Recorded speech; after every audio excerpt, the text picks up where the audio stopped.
Well, folks, we're about to go live with Mr. Aaron Montes and Miss Sissy Byrd and Mr. Jesus Bautista. So we're going to do the intro, and then we'll be back with the show.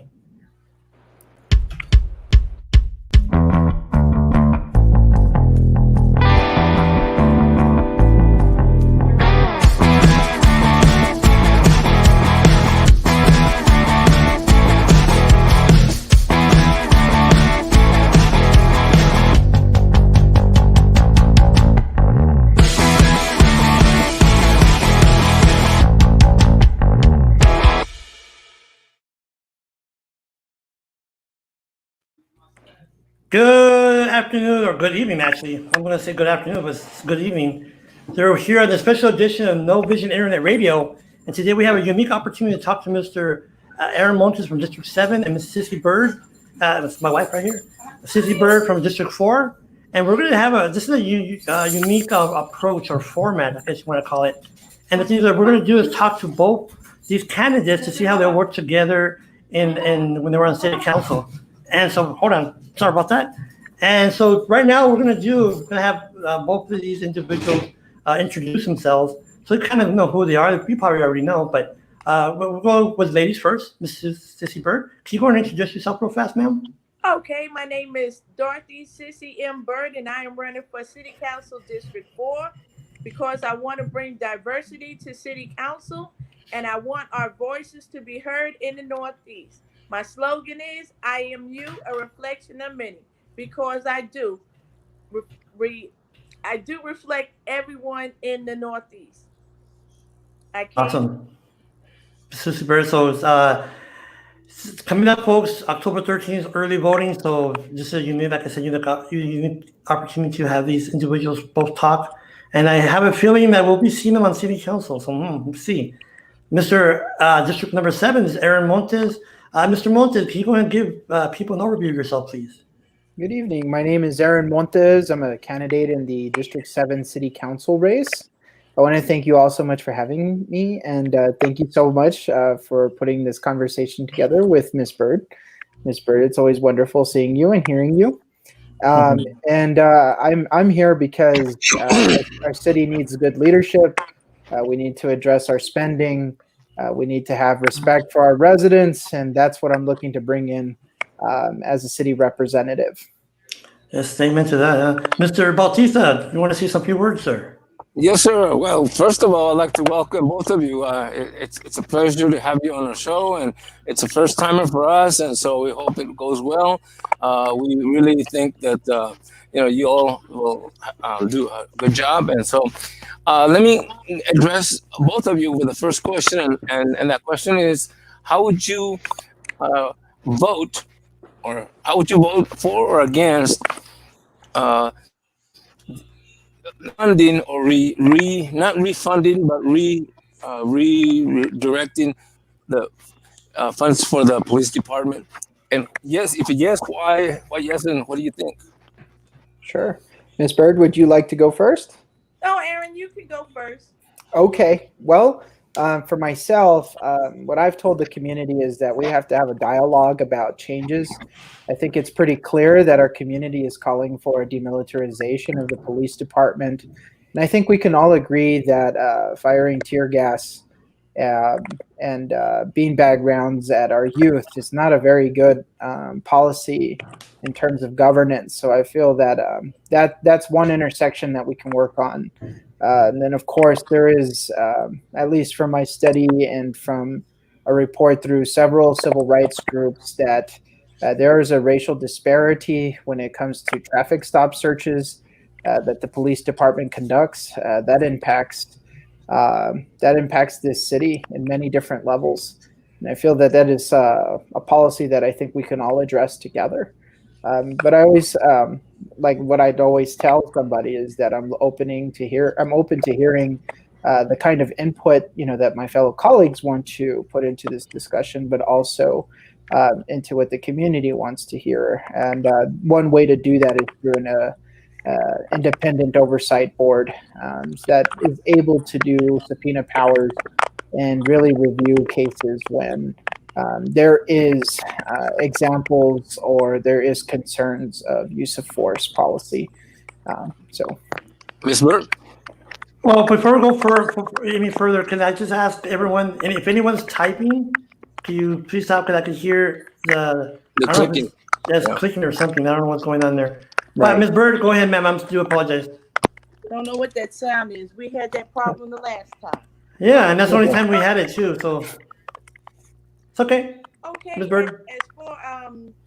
As far as defunding the police department or changing funds from one part to another, I do agree with that because just like Aaron said about how when they did a peaceful protest downtown, and I've been in protests in El Paso downtown from all the way from up to UTEP to San Jacinto Plaza, and everything was peaceful. I even was involved in the Black Lives Matter march a couple of years ago. Everything was peaceful. So I don't understand why this time they felt that they needed to tear gas the young people that was out there. So therefore, and then even the rubber bullets and the beanbags, that was a little bit much. But I can recall the last time we had a march like that here, it was done through the different organizations, but especially UTEP. It was very peaceful. The police were there, but they stayed at a distance, but you could see them everywhere. They were like on some of the rooftops and everything, but it was still peaceful. I don't understand how our police department feels like it needs to be do these things to the people of El Paso. I believe that some of this funding that they actually receive needs to be let us have a social worker so the social worker can deal with social worker issues when they are called out.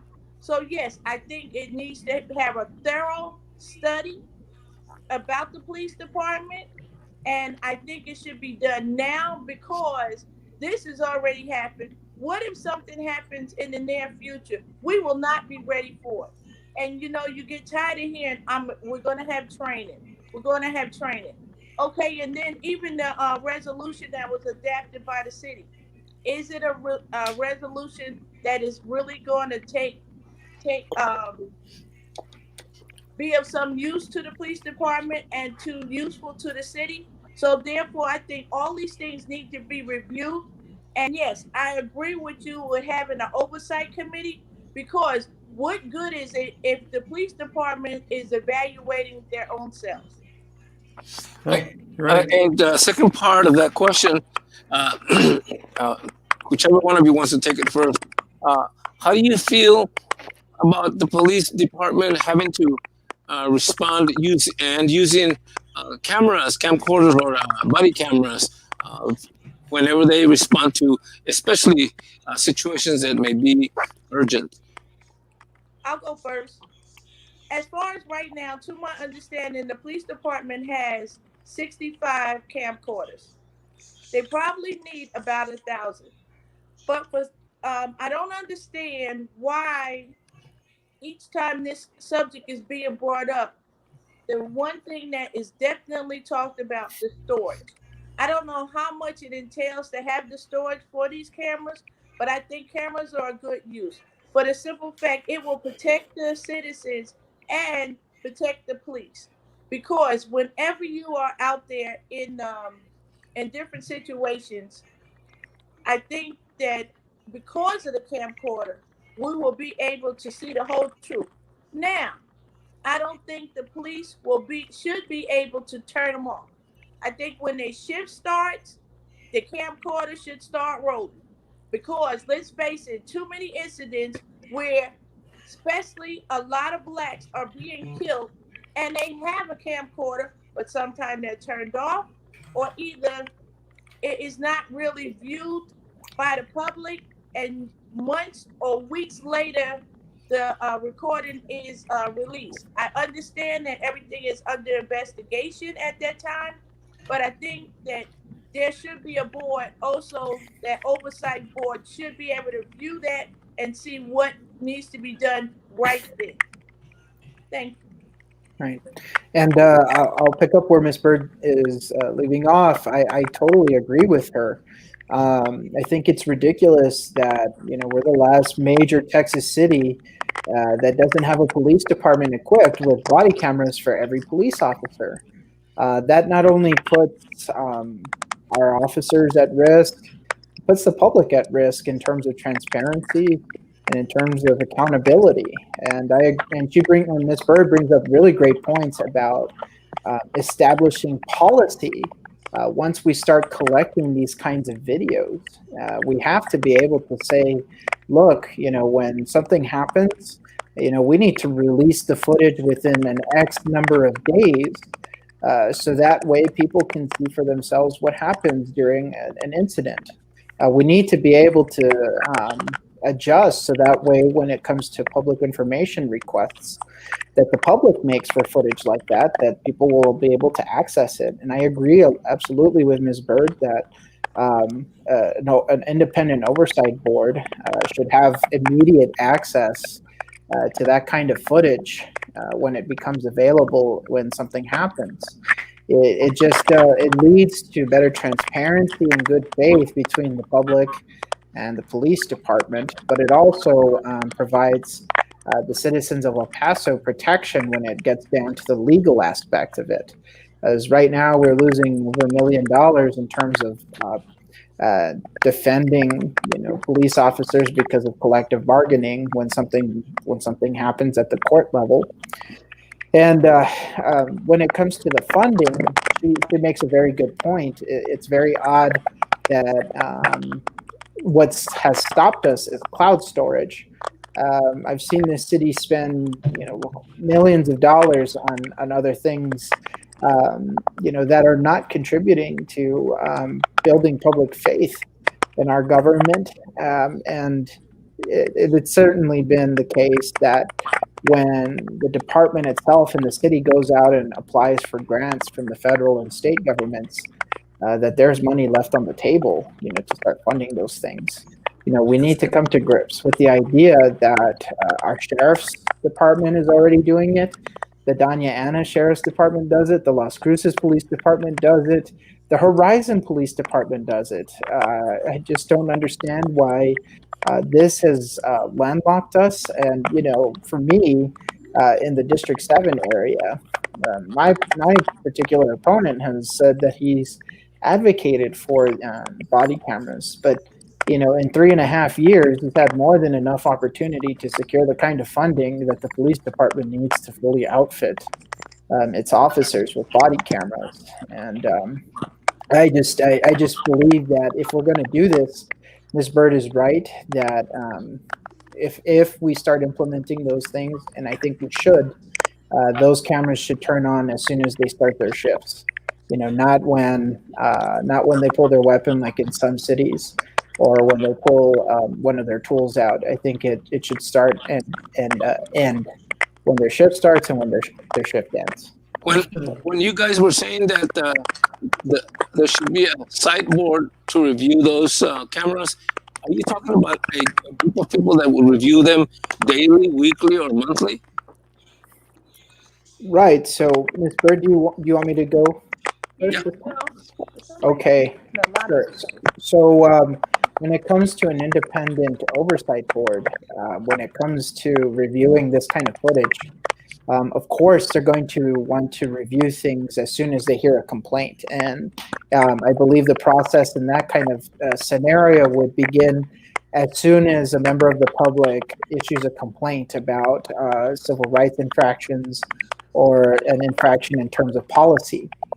We need to be able to appoint the kind of people to a board like that that already understand the law in terms of civil rights and in terms of policing. So my idea, at least for me, in terms of appointments, I'm thinking that we should have civil rights attorneys, people who have served on the ACLU or any other kind of civil rights group.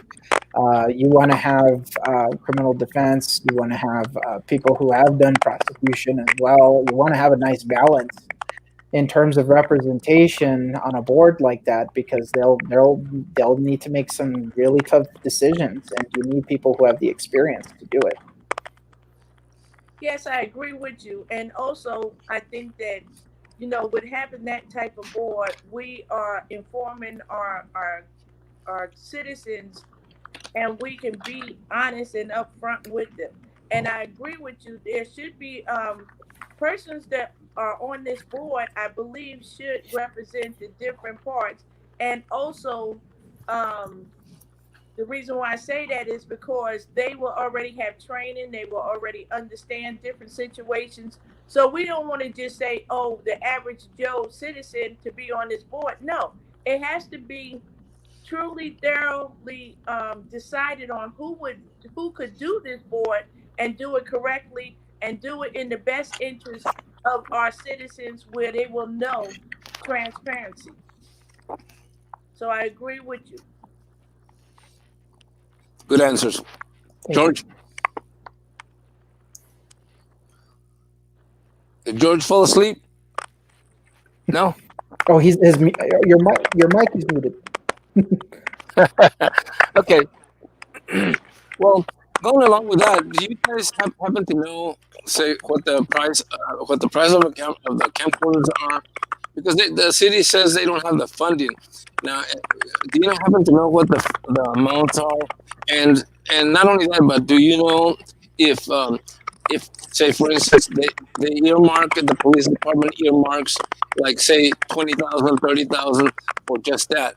Or do they just bundle everything up and then say, okay, well, the chief will make that determination on his own? Sure. Ms. Byrd, You can go. Okay. So there have been some preliminary discussions about the price of body cameras.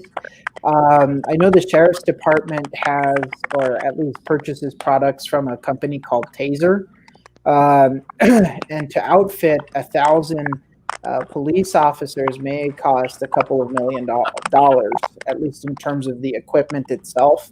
And then, of course, you have to be concerned about, the cloud storage that they talked about. And so that itself costs, a couple of $1,000s, depending on how much memory you're storing. So if we're talking about, Taser body cameras that are capturing footage, from one shift to another, so it's about 12 hours of footage per police officer. We're talking a couple of gigs of memory. So, you're starting to look at, a couple of $1 million a year in terms of storage. However, with that being said, there is a very, there is funding available in terms of grants at the state and federal level to cover those kinds of costs, so that the police department can make up for any of those costs that they encumber, maintaining and saving all that data. I have yet to see any kind of preliminary studies on how much exactly it would cost, but when you take a look at a couple of other cities, when they started implementing their program, like Austin, Tucson, and Phoenix, and these other police departments, it did cost a couple of $1 million at first to get the program going. Okay, can you hear me now? Yeah. Sorry. Can you hear me now or not? Yes, we can hear you. Yes, Yeah. we can. Okay, I'm sorry. So, and I do apologize, folks, for that noise. we're trying to give homage to Mr. Aaron Montes, him being a former journalist of typing in the background. I don't know where that sound is coming from. I do apologize, now, folks. Well, one of the questions that we wanted to ask too regarding, we wanted this to be for both candidates who address issues that are kind of important to El Paso, like Mr. Bautista was saying about the police. This next topic, which is this mayor has used a lot of certificate of obligations to fund items. So the question is, how would you, or how do both of you think about using certificates of obligation for non-emergency items? I'll go first. I don't like certificate of obligations because for once you use it, you are using tax-paying dollars, and I don't think it should be done. I think that certificate of obligation should be used at a minimum or not at all. Because I think the reason why a lot of people don't understand about the certificate of obligations, they are supposed to be used for emergencies. They're not supposed to be used for everyday items. And what I mean by that is say like we had, like for instance, the pandemic. If we needed to buy medical supplies, that's an emergency. Then I can see using a certificate of obligation, even though there should be funding somewhere else for that. But say, for instance, there was a bridge fell down. Those are emergency situations, and people need to understand that certificate of obligations, that is the purpose of them, for emergencies, where you cannot go to the taxpayer and get a vote on an item. You don't use a certificate of emergency to build an arena. That was just an example. I'm not saying they're using it. But, what my point is, we should not be using them. We should be able to use the funds that we have for the different departments and not use the certificate of obligation, because all it is doing is making our debt higher and higher. Let us use the funding that we have, and let's face it, if we know we have to cut back on costs because of the pandemic, but if some of these contracts that the city is signing were written right, we would save money there. So there's a few different ways that we can fund different things, but certificates of obligation should not be used at all. Mr. Montes? Yes, and Ms. Byrd, you hit the hammer right on the nail. I agree with her in all regards. Like she said, if you visit the Texas Secretary of State's website, you'll see it clearly defines using certificates of obligation for emergency usages. She brings up bridges, that's one of them, schools, roadways. If some kind of disaster happens where you have to react immediately because you just don't have the money available in your general fund at that moment, so you respond quickly. And I think our adoption of this $100 million of certificates of obligation for quality of life projects, it's just bad financing, but it's also bad management. Yeah, the 2012 quality of life bond passed 8 years ago, and the fact that they just lacked a rollout plan and didn't execute it, we shouldn't be putting any more of a burden on the people of this city and the generations to come. If certain projects become too expensive to do, well, you just, the financially responsible thing to do is to cut them. Don't add to them, because now you're adding to the kind of burden that taxpayers are going to have to pay for however many generations. And we lead the state in non-voter approved debt. That's not a list that you want to be on top of, because now we are indebting our future generations to debt for things that we're using and going to use up before they even have a chance. And investing in their own challenges and their own things that they need to advocate for. And so, no, I think that, if Ms. Byrd and I, are in office and they ask us to bolster these kinds of projects, I think that it'll behoove us, to tell the city to stay within the budget and to roll out its plan timely. Bless you. Thank And you. Perfect. and I think what needs to be on everyone's radar right now is we just passed a $413 million bond before the pandemic, and now because of the pandemic, it's going to slow down that rollout. And I imagine we're going to be asked, to add to those budgets, and I think that it'll be just correct for us, to tell the city and its staff, to stay within budget, because part of the problem is that if you're budgeting and you go and you tell the voters, look, this is what the cost is, you vote on it. So people are voting on that original budget, and you can't use the argument, well, 70% of voters approve this. Well, you can't say that when you've increased the budget of all those bond projects by $100 million. They didn't vote for that. So, I think she brings up a good point as well when it comes to this arena issue. I don't think it's going to be responsible spending for us to put in certificates of more debt into that kind of bond project, especially when multiple studies tell us that a publicly backed entertainment arena center like that, isn't profitable for taxpayers.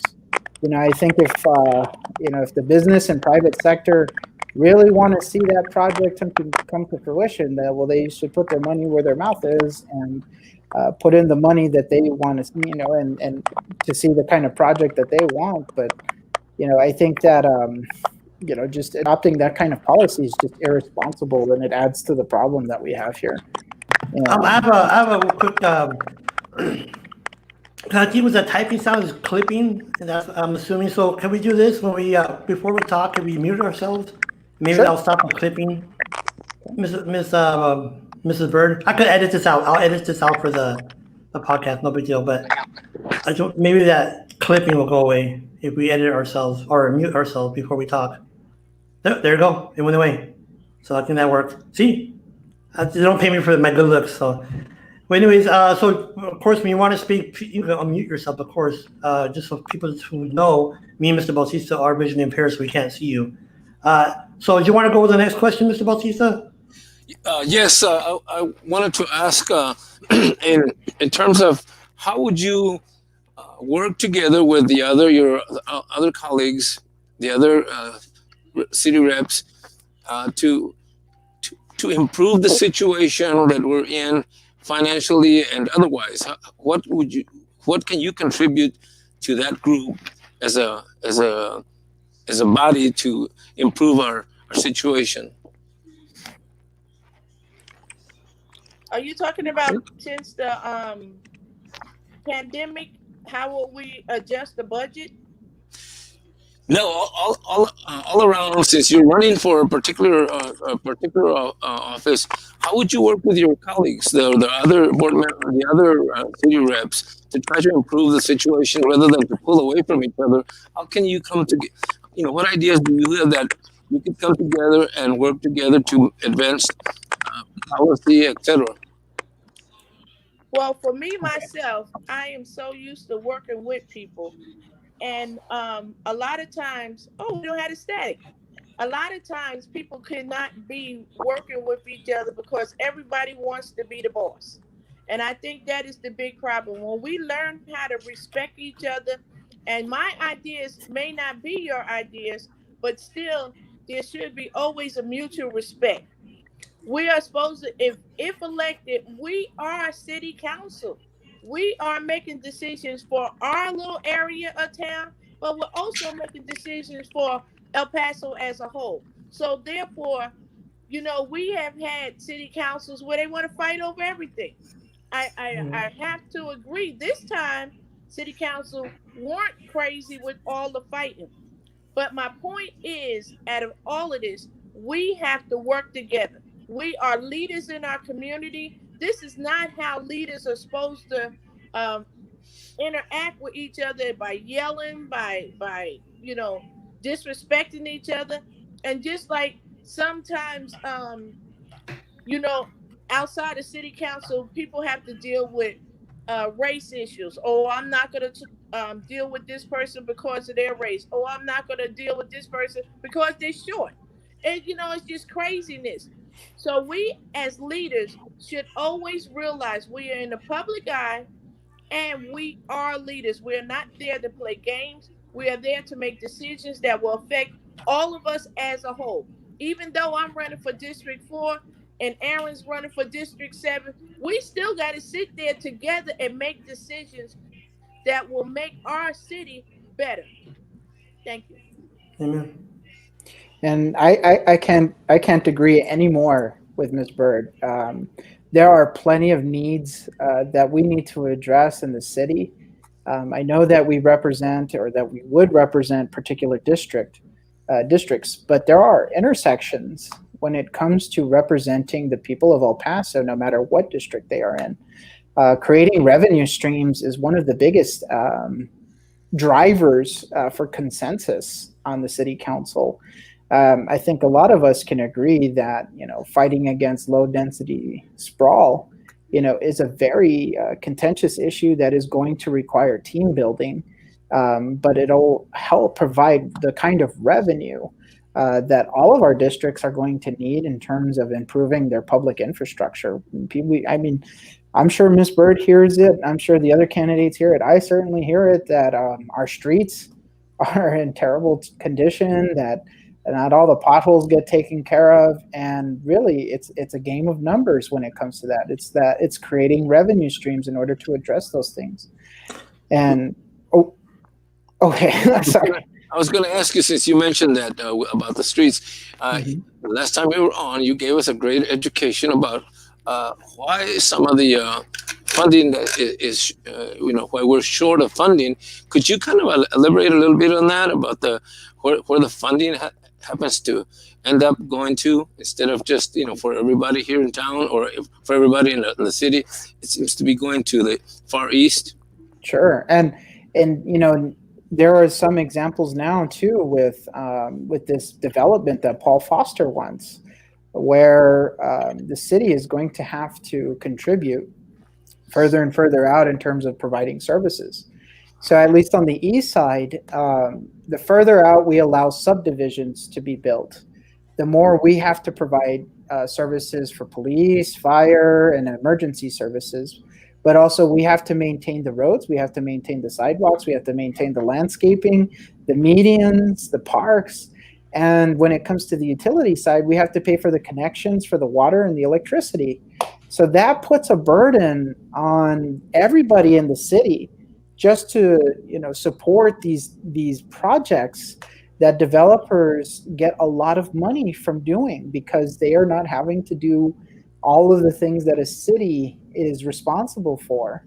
And essentially what happens is we put in so much money in these newer areas that it takes away from older neighborhoods and underserved neighborhoods like the Valley for me, and parts of the Northeast. And I think that finding intersections and battling that is going to be very important, because then we're going to start addressing issues where we can actually lighten the burden on the tax rate, where we can ensure and start seeing real results, where people don't have to see the kind of rate hikes that they might be seeing right now. And then we can also start addressing some of the infrastructural needs by incorporating those requirements. And it's not just that. It's also development within the city. We allow for what are called subdivision improvement waivers, where the city itself has lost $5 million on average since 2012. And that's $40 million worth of revenue that could have gone for our neighborhood streets that people are constantly saying need to be rebuilt. And that happens in different areas. It greatly impacts the Valley. But it also impacts other areas of the city, and we're going to have to address those together, regardless of who we represent. And one of the things that comes up a lot, and I think Ms. Byrd, when you were on the show before, you mentioned this, and so I think you might want to take the lead on this question: is this is one of the questions. What can you do, both of you do, And when it comes to working with others on city council to make it more transparent, and the second part of that question is, would you be willing to post or post your vote every month? In other words, what you voted, your voting record, when it comes to items on the agenda. Well, actually, you know, as far as posting your votes, I think that will be a little bit difficult for the simple fact that right now, when they have city council meetings, if you don't listen to a city council meeting, you will never know what a person voted for. I think that would probably be hard, and it would probably be not worthwhile. And the reason why I say that is because I have listened to some of those city council meetings. Majority of them don't ask questions. Most of the time, there's just nothing said. You have a couple of them that they always ask questions. And one thing about city council, all of the departments are ready to do a presentation. A lot of presentations are not done. So therefore, when the city council members are sitting there, even though they vote for something, did they really understand it? At times, I really do wonder because, like I said, I have sat there and I've listened to some of those meetings. Sometimes I act like I'm in the meeting. I'd be so pissed off. And but like I said, for example, this is a good one. At a candidates forum, it was brought up about the city manager's contract. And all those on the call, and it was like probably about 100 people. The question was asked, well, do you think that the city manager should still keep his job? The mayor said, well, remember, I only vote when there is a tie. Your city council voted on his contract. Now, that was a little bit much for me. And the reason why I say that was because he just suggested threw it. the whole city council under the bus. Mm-hmm. And then he added another part to it. He said that I found out, I don't know how he found out, or maybe because he was sitting there, I have no clue. He said, I found out that some of the city council members didn't even read the contract before they voted on it. Yep. That's not transparency with our city council. Because if you're voting on something major as a contract for the city manager, and which was I didn't agree with, and the city attorney at the same time, that does not make sense. That's like saying, I have this company and I'm going to vote on and evaluate all my employees at the same time. Because let's face it, we only had 2 employees that work under city council and the mayor. So we're saying, oh, what? We don't have time to do this. We don't have time to go over their contract. We're just going to put them both together. Now, I don't think that's right. And I do think that even though city council voted on the contracts, they should be public knowledge of how they were evaluated, what was their evaluation, what was the outcome of it. And I think all city contracts need to be reviewed because some of these contracts are not in the best interest of our city. For instance, I read that the landfill contract forgot to put the guards on it. That's $150,000 that they just forgot. And then just like when bids are put on for the lowest bidder for different contracts throughout the city, does it really end up being the lowest bid? I don't think so, because then you got extensions. You got, we forgot to add a tree over here. All right, we got to add $50,000 for the trees. Oh my God, we forgot to put the latrines there. How do you skip a latrine? So therefore, I think all contracts throughout every single department, because of the pandemic, need to be reviewed. Because True. Mr. Montes?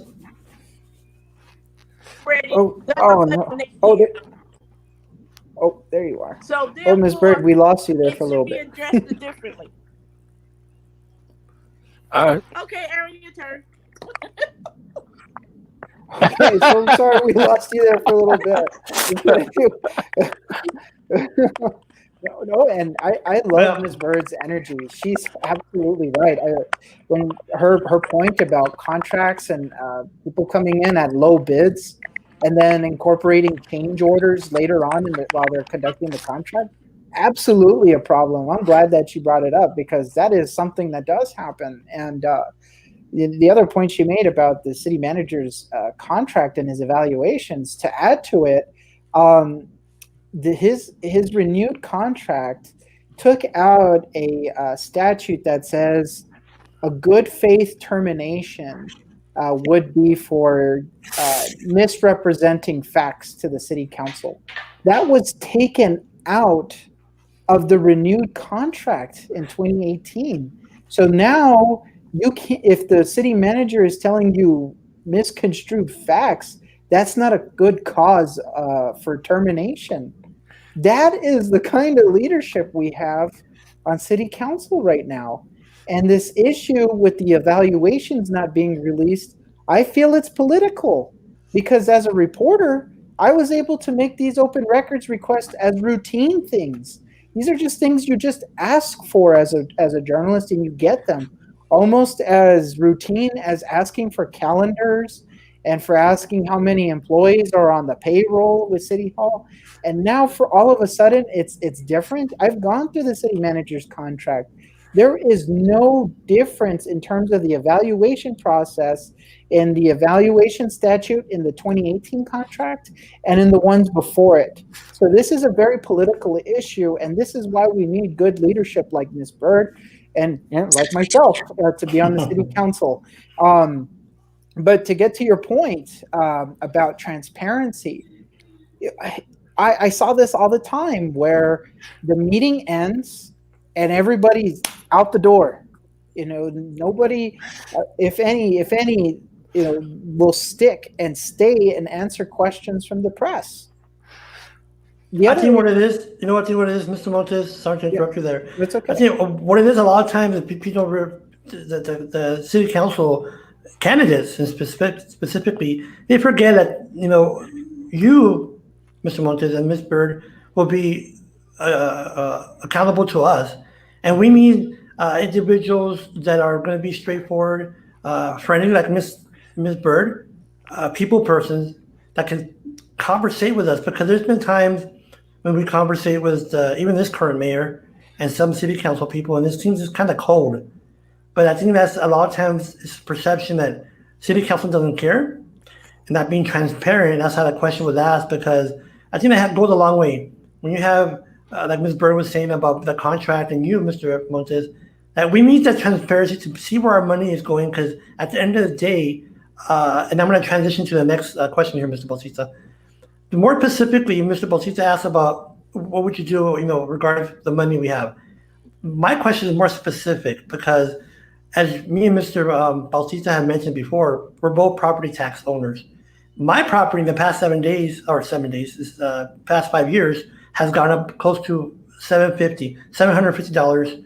Someone that's, for myself, if I was disabled and I was living on Social Security, I'm not, because I'm working, I would be having a hard time paying my taxes. And we know many of people, me and Mr. Bautista, that cannot pay their property tax because of me rather pay for the medicine. So my question is, how will both of you work together to improve the tax burden on property owners? Okay. Ms. Byrd, do you want me to go first? She's probably, she muted? Yes. Oh, Ms. Byrd, we can't hear you.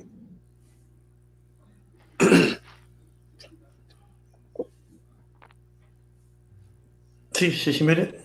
Oh, yes. Give her 1 minute. Okay. There you are. There we go. Oh, we lost her again. She's getting the typewriter ready. Oh, Ms. Byrd, you're still muted. We can't hear you. Can you see her? Uh-huh. Okay. Signal to her. Oh, you can't. Well, Mr. Montes. Sure, Montes, you can go ahead sure, and go. sure, of course. So, could I got a little off course. Could you just ask your question one more time? Sure.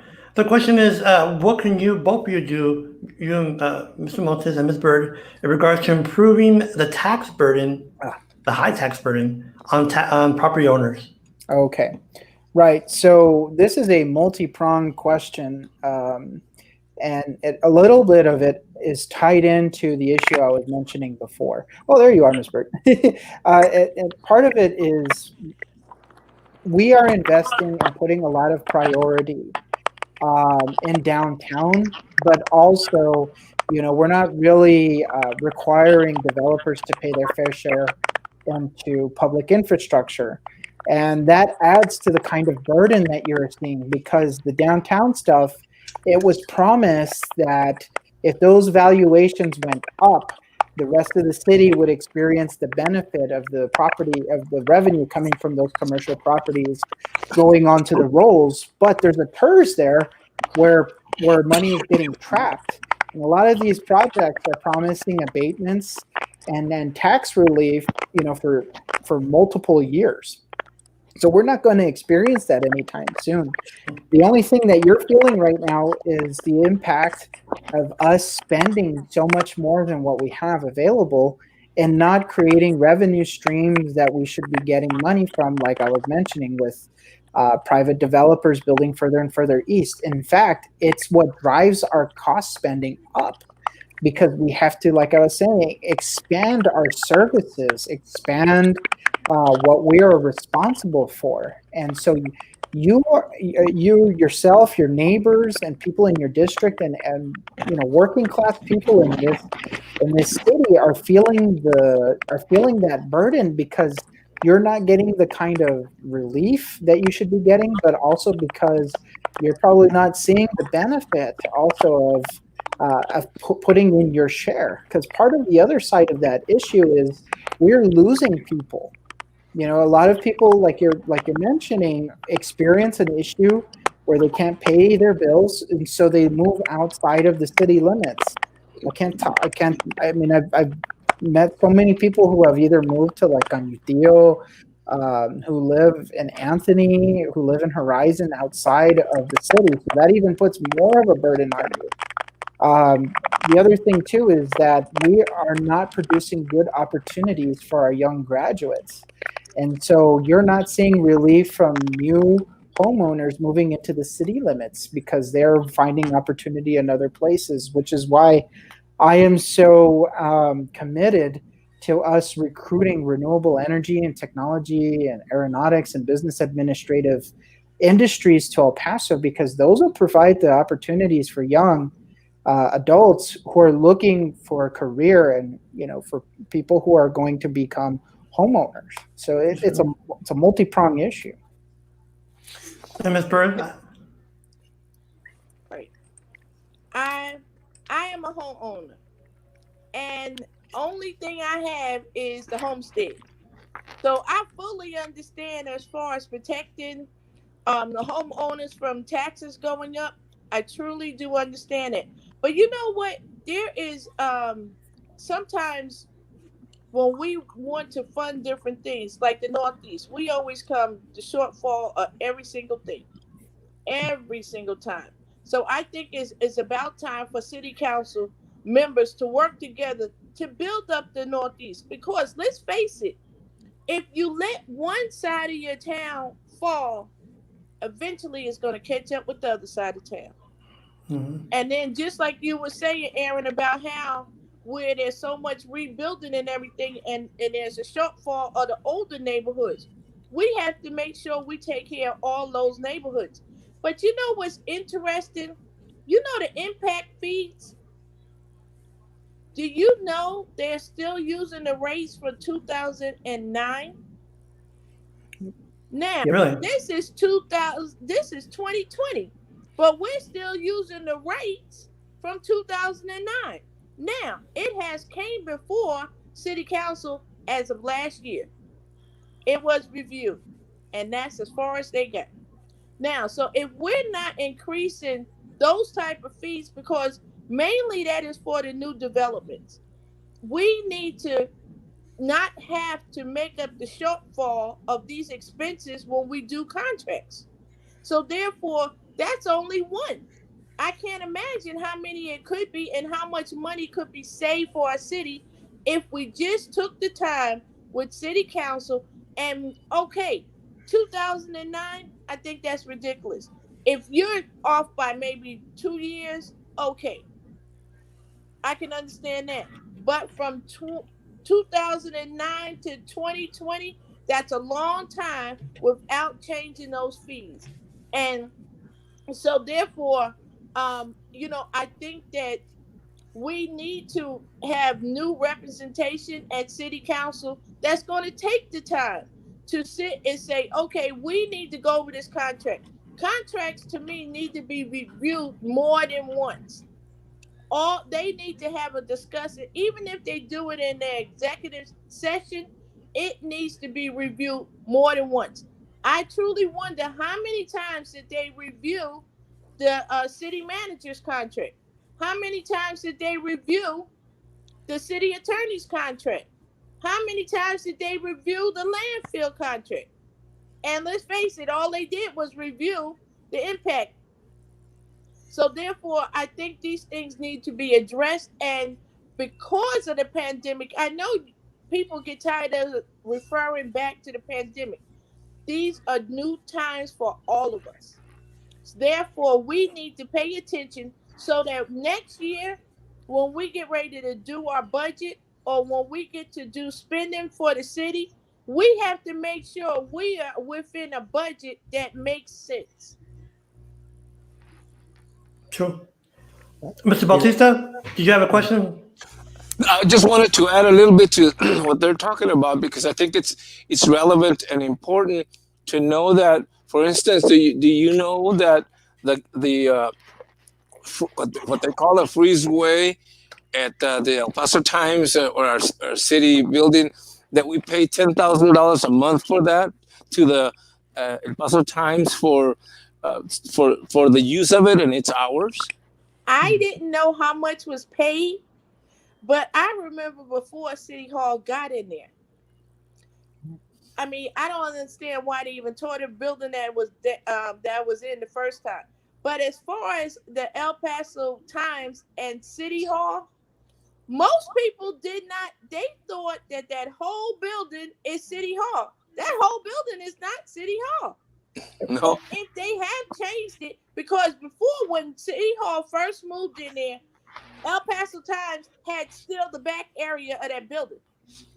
I don't know if they still do now, but I know for sure that they did before. And yes, that is ridiculous to pay that amount of money. And then we got City Hall.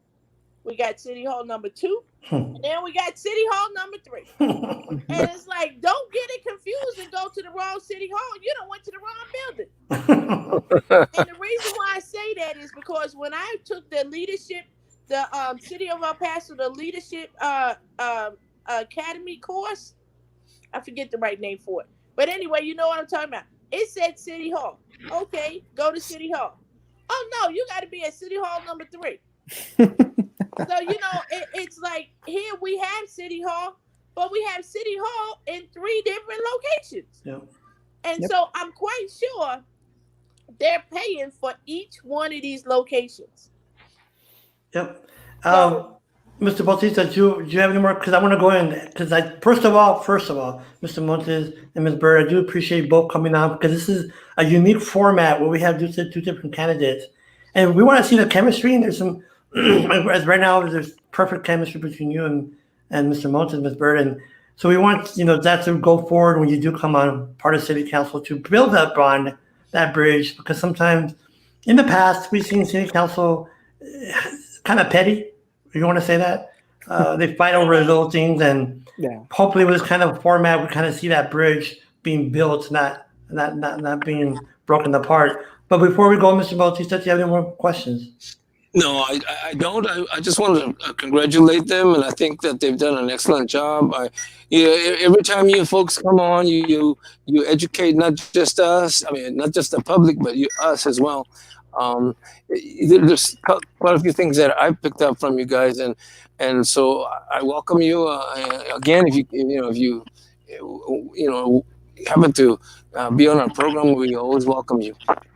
Well, before we leave, I would thanks, of course, for being on. I want to give you both the opportunity to talk to your voters, to tell them why they want to vote for you, Ms. Byrd, and for you, Mr. Montes.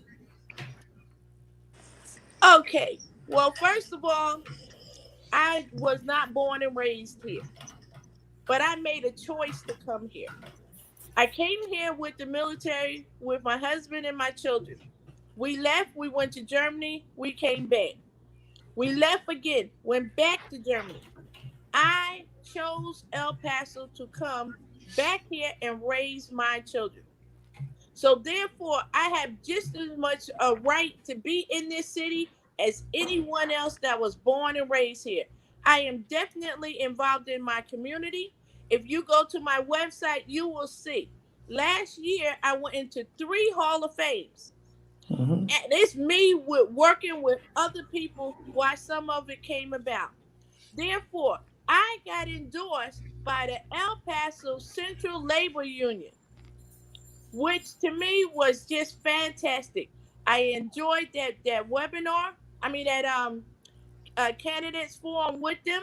I support the unions because even on when we would have our monthly meetings, Judy and her daughter Christy always kept us informed about the labor unions. I do believe in taking care of our community because let's face it, when you volunteer, you know how big a business volunteering is, how much volunteers save different companies money. They save them a lot of money. So therefore, I should be the next representative for City Council District 4 because I am vetted in this community. I am dedicated to this community and I have the passion to take care of my part of town plus the rest of it. If I get elected, it will be my full-time job. So please get out the vote. Vote for Sissy Byrd. And it's easy to figure out who I am on the ballot. I am place number 1, and I am the only female running for this position. All right, there you go. Please consider me. Mr. Montes? Well, I just want to start by thanking all of you for providing this opportunity.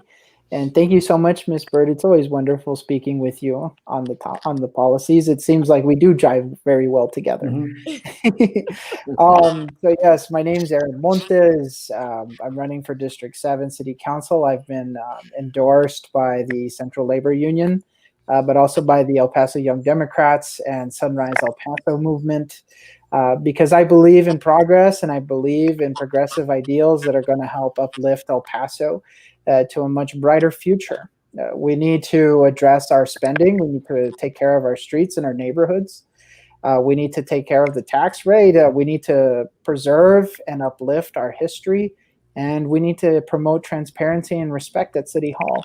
These are values that I feel have been eroded in the last couple of administrations, which is why I'm here.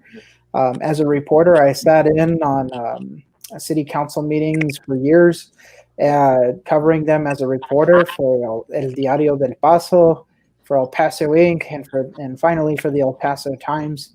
So I'm very well acquainted with the budget. I'm well acquainted with the issues, and I'm ready day one, to start working for the people of my district and the people of El Paso.